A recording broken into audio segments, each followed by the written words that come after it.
महाराष्ट्र में राजनीति का परिदृश्य बदल चुका है। 45 साल का इतिहास बदल गया।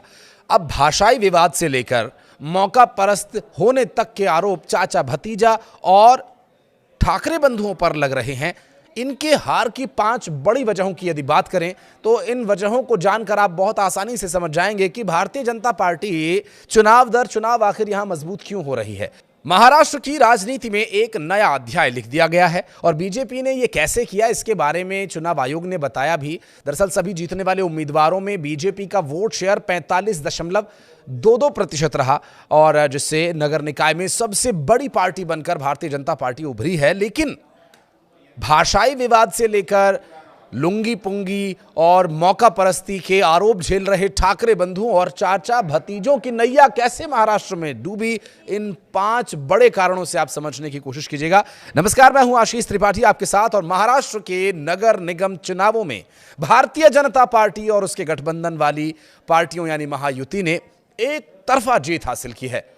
राज्य चुनाव आयुक्त के मुताबिक 29 नगर निगमों की सभी 2869 सीटों का रिजल्ट आया और इसने लोगों को चौंकाया नहीं, क्योंकि लोगों को तो पता ही था ये होने वाला है और एग्जिट पोल में भी ये बातें दावा किया जा रहा था। दरअसल इस चुनाव में बीजेपी ने 1425 सीटें जीती। एकनाथ शिंदे की शिवसेना को 299 और अजीत पवार की नेशनलिस्ट कांग्रेस पार्टी यानी एनसीपी को 167 सीटों पर जीत मिली है। लेकिन क्या आपने ये समझा कि जो 45 साल के इतिहास में नहीं हुआ वो अब कैसे हो गया? चलिए इसी पर बात करेंगे। दरअसल बीजेपी ने विधानसभा चुनाव की तरह ही प्रचंड जीत यहां भी हासिल की और इस जीत के साथ ही महाराष्ट्र की राजनीति को एक नया संदेश भेजा गया। नफरती पॉलिटिक्स नहीं चलेगी। जी हां, और इस नफरती पॉलिटिक्स के हीरो रहे, ब्रांड एम्बेसडर रहे राज ठाकरे निकाय चुनाव में औंधे मुंह धड़ाम हो गए हैं। मन से मुंबई महानगर पालिका में 3 से 4 सीटें ही जीत पाई। मराठी अस्मिता के नाम पर गाली बाजी लुंगी पुंगी करने वाले राज ठाकरे के नफरती पॉलिटिक्स को महाराष्ट्र की जनता ने पूरी तरह से खारिज कर दिया। उनके चक्कर में उद्धव ठाकरे भी अपने उस किले से हाथ धो बैठे जो उन्होंने कितने समय से संजो कर रखा हुआ था और उनके खुद के हाथ भी जल गए। दरअसल बीएमसी की सत्ता 30 साल बाद उद्धव ठाकरे के हाथों से जा रही है।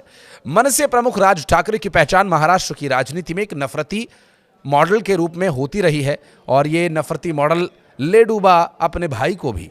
मराठी अस्मिता के नाम पर गैर मराठियों के साथ मारपीट करना और गालीबाजी करना उनके कार्यकर्ताओं की पहचान भी रही है। राज ठाकरे अपनी सभाओं में खुद भी अपनी जुबान पर कंट्रोल नहीं रख पाए थे और अब आगे रख पाएंगे या नहीं ये तो बहरहाल बाद की बात होगी।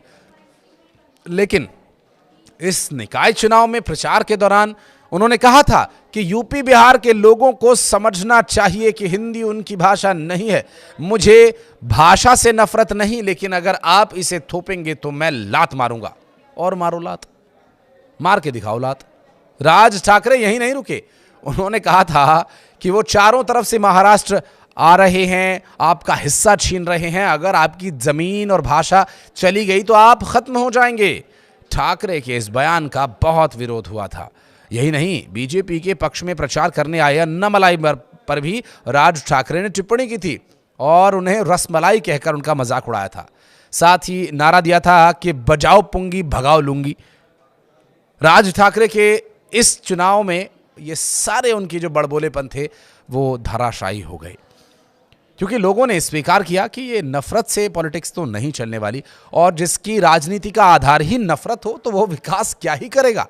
राज ठाकरे इस चुनाव में अपने पुराने अंदाज के जरिए अपनी खोई जमीन को वापस पाना चाहते थे, लेकिन उनके साथ वही हुआ कि आधी छोड़ पूरी को धावे, पूरी मिले ना आधी पावे। मराठी अस्मिता के नाम पर नफरती पॉलिटिक्स उनकी काम तो आई नहीं, बल्कि उत्तर भारतीयों से उन्होंने राजनीति में दुश्मनी और मोल ले ली। उत्तर से लेकर दक्षिण भारतीयों तक के खिलाफ मराठियों को भड़काने का उनका फॉर्मूला काम आया ही नहीं। महाराष्ट्र की जनता ने विधानसभा चुनाव की तरह ही उन्हें इस बार भी पूरी तरह से खारिज कर दिया। उनके भाई उद्धव ठाकरे जो ठीक ठाक चल रहे थे राजनीति में, उनकी दाल रोटी चल रही थी, उनकी दाल को जलाने और जिस तरह से उनकी रोटी को गिराने का काम उन्होंने किया, अब देखना होगा कि क्या दोनों भाई आगे भी इसी तरह से साथ रह करके मिल करके लुटिया और डिबोएंगे महाराष्ट्र की राजनीति की। उद्धव ठाकरे को जो नुकसान हुआ सो अलग, उत्तर भारतीयों के जो उनके वोट थे मुंबई में, वो वोटर भी गए। ठाकरे बंधुओं की पूरी राजनीति सिर्फ और सिर्फ मराठी वोटर्स के इर्द गिर्द ही सिमट कर रह गई है। अब मराठी वोटर्स ने भी उनसे अपना मुंह मोड़ लिया, ये बात इस चुनाव में साफ हो भी गई। बीजेपी की राजनीति में जहां ठाकरे बंधुओं को लेकर के या चाचा भतीजे को लेकर के कभी टारगेट नहीं रहा, वो सिर्फ विकास और काम की बात कह करके लोगों के बीच जाते रहे, जिसके लिए एक बड़ा चेहरा बनकर के उभरे महाराष्ट्र के मुख्यमंत्री देवेंद्र फडणवीस ने चुनाव के दौरान यह कहा भी था कि मैं भी मराठी हूं, मैं कोई बाहर से थोड़ी आया हूं, महाराष्ट्र के लोगों के लिए मैं भी लड़ता हूं, नागपुर भी महाराष्ट्र में ही है। एक रिपोर्ट के मुताबिक मुंबई में मराठी वोटर्स की संख्या महज 38% है। इसके बाद वहां की आबादी उत्तर भारतीय, गुजराती और अन्य लोगों की है। राज ठाकरे की नफरती राजनीति के चलते दूसरे वोटर्स इनके साथ कभी जुड़ नहीं पाए। अब इसका नुकसान तो इन्हें हुआ ही। राज ठाकरे की पॉलिटिक्स पर अब बहुत बड़ा ग्रहण भी लग गया है। राज ठाकरे 2005 में मातोश्री छोड़कर चले गए थे। 2006 में उन्होंने अपनी पार्टी बनाई। उनकी पार्टी को शिवसेना का उत्तराधिकारी माना जाता था। निकाय चुनाव से पहले राज ठाकरे ने अपने भाई उद्धव से हाथ मिला लिया था। 2009 में राज ठाकरे की पार्टी को महाराष्ट्र में बड़ी जीत भी मिली थी। उनकी पार्टी के 13 उम्मीदवार चुनाव जीत गए थे, लेकिन उस दौर में उत्तर भारतीयों के खिलाफ खूब हिंसा भी हुई थी। 2012 की नासिक महानगर पालिका में भी राज ठाकरे की महाराष्ट्र नवनिर्माण सेना सबसे बड़ी पार्टी थी। वहीं राज ठाकरे की पार्टी 2009 वाली सफलता को 2014 के विधानसभा चुनाव तक में नहीं दोहरा पाई। उनकी पार्टी से सिर्फ एक विधायक जीता। 2019 में भी यही हश्र हुआ।